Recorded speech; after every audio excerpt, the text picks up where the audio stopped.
Chers spéculateurs, bonjour et bienvenue dans cette vidéo hebdo du samedi. Donc, triste semaine. Je passe la barre des 41 ans, mais pour l'occasion, je réouvre toutes mes formations à moins 41%. Donc, le lien est en description, je vous en reparle dans cette vidéo.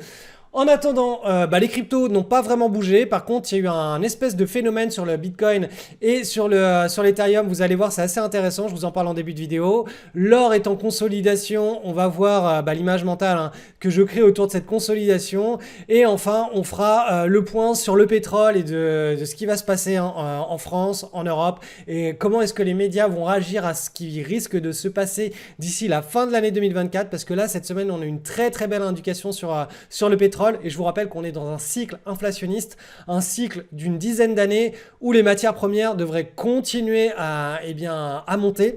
Donc on va relier tout ça et essayer de trouver le scénario et l'image mentale la plus propre et la plus intéressante, celle qui colle à la réalité. Et enfin, on fait le point sur les indices. C'est parti. Analyse du Bitcoin, donc une semaine assez agitée sur le Bitcoin. Vous voyez, on a un magnifique doji, donc c'est-à-dire qu'on est allé chercher très très très bas très rapidement et on est revenu clôturer là où on avait ouvert la semaine.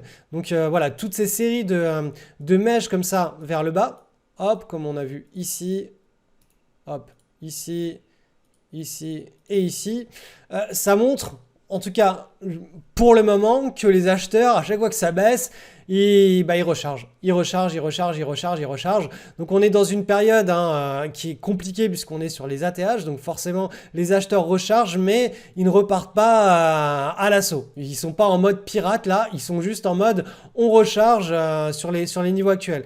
Donc pour le moment, on est toujours dans cette logique qui n'a pas changé de mon point de vue, à savoir on est en train de construire à court terme une petite consolidation là, qui prend la forme d'un petit drapeau. Et si elle est cassée assez rapidement dans les 2-3 semaines à venir par le haut, eh bien l'ATH, ce ne sera qu'un lointain souvenir et on pourra monter assez vite, assez fort sur la zone des 100 000, voire plus.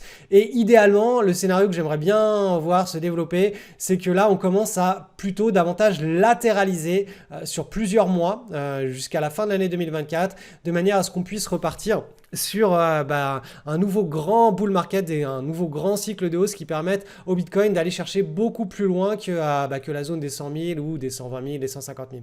Donc voilà, ça c'est les deux scénarios potentiels. Un à court terme, on repart très rapidement. Donc quand je dis rapidement, c'est dans les 2-3 semaines à venir. Et l'autre, on consolide de manière beaucoup plus tranquille, on reprend nos esprits sur les ATH et on repart de plus belle d'ici le mois d'octobre de l'année 2024. Donc voilà, ça c'est les deux images mentales que j'ai pour le Bitcoin. Et bien entendu, si on commence à casser en dessous, par le bas, en dessous ces niveaux-là, là ça voudra dire que, entre guillemets, le bull market est terminé à court terme et que ce sera retardé, probablement ce sera retardé pour quelque chose d'un peu plus long terme, mais là on n'y est pas du tout, donc ça je vais pas vous parler de ce scénario-là, parce qu'il n'y a aucun signal pour le moment qui va dans le sens de ce scénario-là. Pour le moment, les deux scénarios les plus probables sont ceux qui sont entourés de vert, là et là.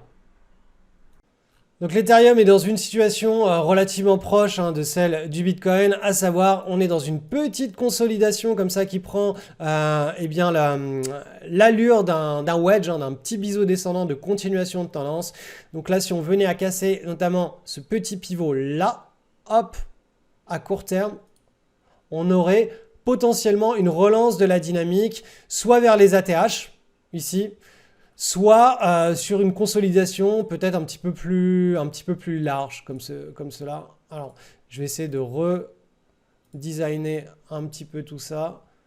Donc, on aurait soit quelque chose comme ça. Ça, j'aimerais vraiment voir ça arriver.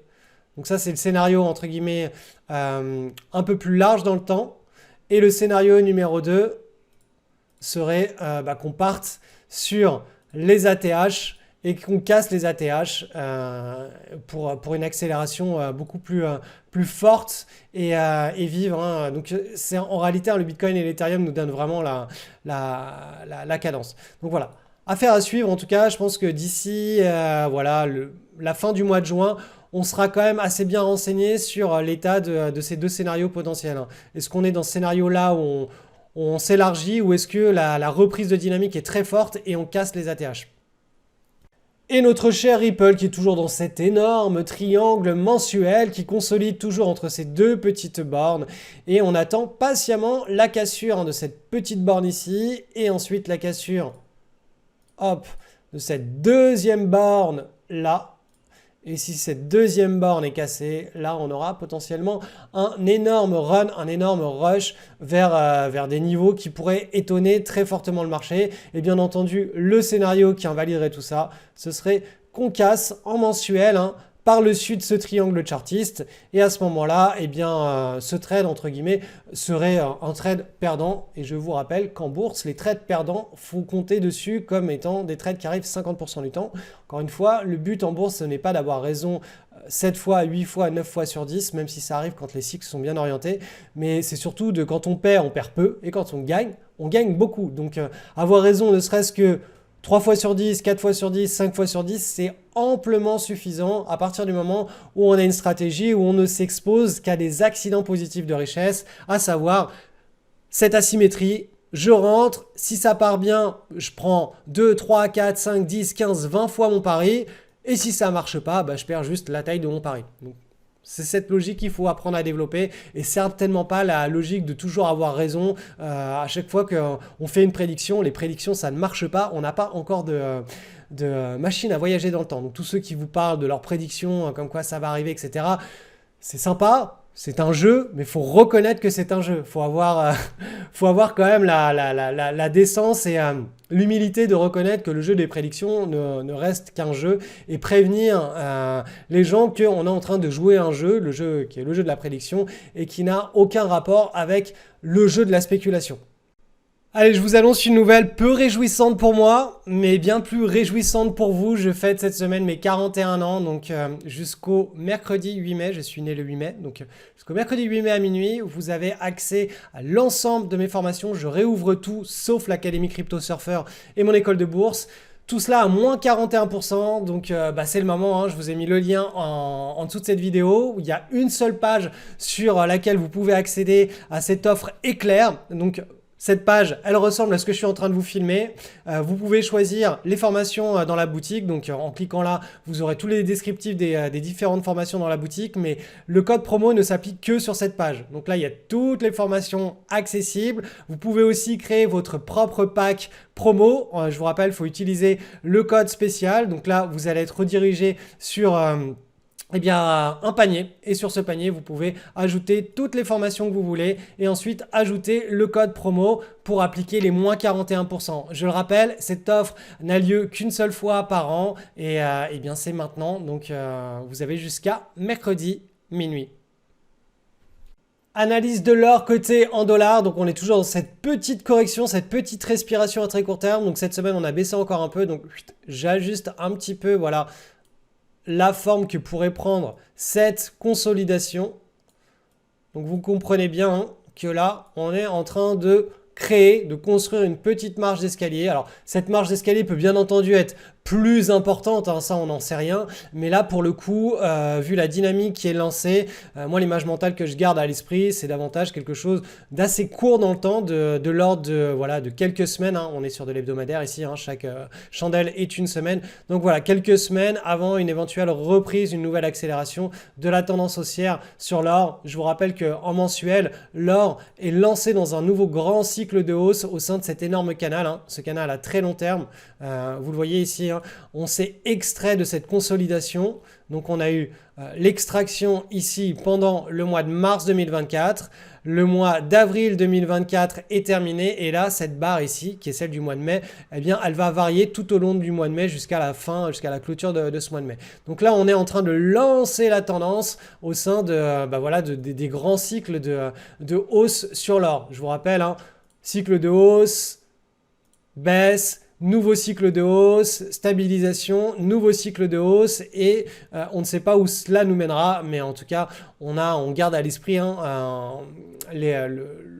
les niveaux supérieurs de ce grand canal haussier. Ce serait un éventuel objectif au cours des prochaines années.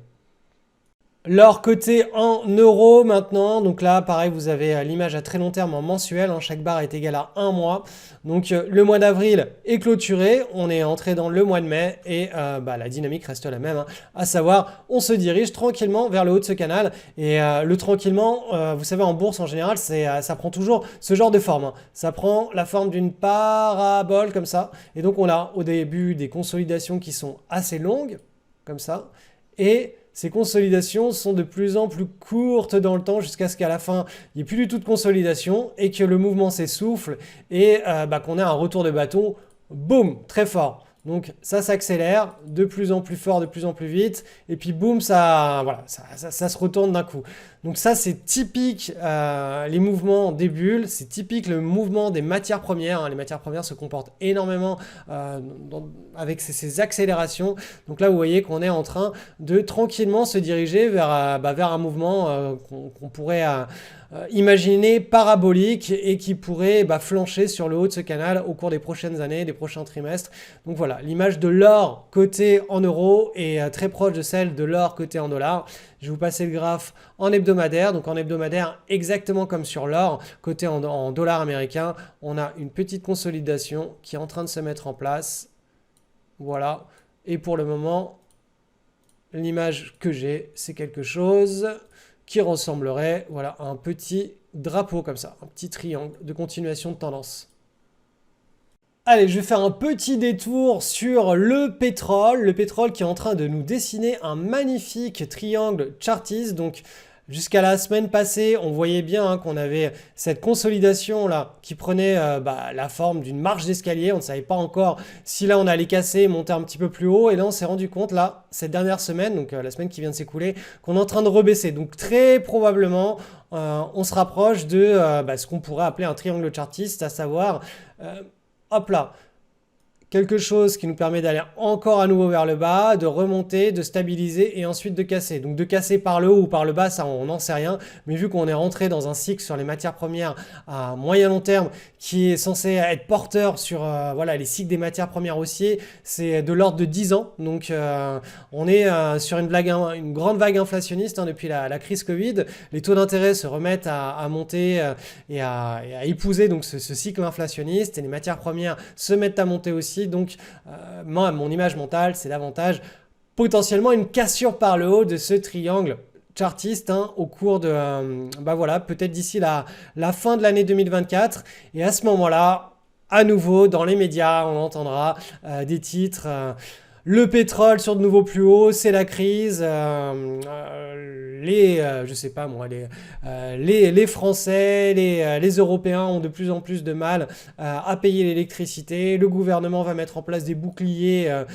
Bref, tutti quanti, vous connaissez l'histoire. Mais ça, ce serait davantage pour la fin d'année 2025 qui coïnciderait avec l'hiver 2024-2025 et on entendrait vraiment parler les médias de cette problématique quand le pétrole aurait déjà monté. Parce que là, tant qu'on reste sur des niveaux connus, les médias, ils vont pas s'attarder dessus. Mais à partir du moment où on va commencer à rentrer sur des nouveaux niveaux de prix qui vont commencer à piquer, donc je pense qu'au-dessus des 120 dollars, là, ça a commencé à piquer. C'est là où tous les médias vont se remettre à parler de cette histoire. Mais donc là, pour le coup, on voit bien l'histoire venir. Cette psychologie des foules qu'on arrive à identifier sur les graphiques, c'est pour ça que moi je trouve ça passionnant. C'est qu'on arrive à comprendre comment l'histoire est en train de se construire. Et donc là, pour le coup... comme on est dans un grand cycle, un grand bull market sur les matières premières, il y a de fortes probabilités pour qu'on casse davantage par le haut que par le bas. Analyse du SP500, donc cette semaine on bloque effectivement sur la zone de résistance. Donc je vous rappelle, la semaine dernière, hop, on a effectué un petit rebond là, on arrivait sur la zone de résistance et là pour le coup, tac, on est dessus, donc l'image mentale reste toujours la même, hein, celle d'une consolidation de marché, un petit peu dans le genre de ce qu'on a vécu ici. On est en train de s'imaginer quelque chose qui devrait à nouveau se reproduire en l'état, et voilà, le momentum reste celui de ce canal haussier. Donc correction qui pourrait perdurer pendant une partie de l'été de l'année 2024, correction au sein d'un bull market, c'est le scénario qui reste le plus favorisé, hein, sur les marchés financiers. Je vous rappelle qu'en mensuel, on est sur un début de nouveau grand bull market, hein. Là, c'est la grande tasse séance qui a été cassée par le haut au mois de décembre 2023. Et là, on est dans le début du grand bull market. On a un premier objectif ici. Et les objectifs finaux du bull market sont beaucoup plus orientés sur la fin d'année, milieu d'année 2026, fin d'année 2026, avec des niveaux qui sont pratiquement doubles par rapport au niveau actuel. Donc voilà, grand bull market, mais bien entendu, comme dans chaque bull market, il y a besoin de respiration. Et là, en principe, on est dans une zone de respiration. Je ne connais pas à l'avance la forme que va prendre cette zone de respiration. Donc ce que je vous ai dessiné là, c'est juste une proposition, une supposition. Peut-être que la zone de respiration sera juste comme ça là, horizontale. Peut-être qu'elle sera donc sous la forme d'un drapeau, d'un tunnel, ou peut-être elle prendra la forme d'un wedge, voilà, d'un triangle descendant. Voilà, l'idée c'est qu'on est dans une période de consolidation et que c'est normal que pendant ces périodes-là, on ait beaucoup moins d'opportunités, et bien sûr les actions pour faire du swing trading en journalier ou en hebdomadaire, c'est des périodes où justement ça respire, mais dès que la fin de la consolidation approche, là nos screeners se remettent à nous retourner à nouveau des opportunités intéressantes. C'est comme ça que fonctionnent, hein, les cycles, les mouvements de respiration des marchés financiers. Donc la logique, hein, sur le Nasdaq 100 est exactement la même, hein. On a ce canal qui nous donne la vitesse de momentum, la vélocité, le niveau d'optimisme à moyen terme des investisseurs. Au sein de ce niveau d'optimisme, on a des vagues avec plus d'optimisme et d'autres qui sont des corrections de ce suroptimisme. Et donc là, eh bien, effectivement, cette semaine, on la voit, hein, cette barre-là qui est allée chercher la zone de résistance. On est dessus, donc a priori, hein, on est toujours dans la période de consolidation, et le bas du canal serait la zone maximale. Tant que ce canal tient, voilà, on a ici une zone maximale. Au-delà de cette zone, enfin sur cette zone, en principe, les acheteurs devraient revenir assez activement et les vendeurs devraient se retrouver, se montrer de plus en plus rares. Je vous rappelle une chose essentielle, c'est qu'on ne trade pas directement les indices boursiers. Ces indices boursiers-là nous donnent une seule indication, c'est le sentiment de marché. Et à partir de ce sentiment de marché, on décide si on est agressif avec notre money management, défensif, ou si carrément on reste cash. Et donc, une fois on suit cette matrice de money management, on a ensuite nos screeners qui nous trouvent des opportunités. Et c'est normal que pendant les corrections de marché, il y ait moins, voire aucune opportunité sur nos screeners. Alors le marché européen, on commence par le CAC 40, lui la correction qu'il est en train de nous dessiner est davantage horizontale, hein. On le voit bien ici, hein, on n'a pas eu du tout de grosses décharges comme ça vers le sud. Donc là on est davantage en train de construire un petit triangle de continuation de tendance haussière. Donc voilà, ça c'est la psychologie des foules, hein, sur le marché européen, en tout cas sur le CAC 40, elle est plus forte, hein, il y a plus d'optimisme, il y a moins de corrections, il y a moins d'états correctifs sur le CAC 40 et sur le DAX, donc l'indice allemand, c'est exactement pareil, hein. Vous voyez, on a eu une toute petite semaine de stabilisation ici et on est davantage en train de construire quelque chose de latéral. On a atteint notre premier objectif, hein, et là on est sur quelque chose de latéral. Et l'image à long terme, voilà, c'est ce grand canal haussier depuis 2002, depuis la crise des subprimes. On est dans cet énorme canal haussier et donc on est en pleine ascension vers peut-être les hauts de ce canal haussier au cours des prochains trimestres. L'avenir nous le dira. Donc avant de nous quitter, je vous rappelle que toutes mes formations sont à moins 41% pour fêter mes 41 ans cette semaine. Ça n'arrive qu'une fois par an. C'est en ce moment, c'est jusqu'à mercredi minuit. Le lien de la page est en description. Vous allez arriver ici. Vous avez ici toutes les formations.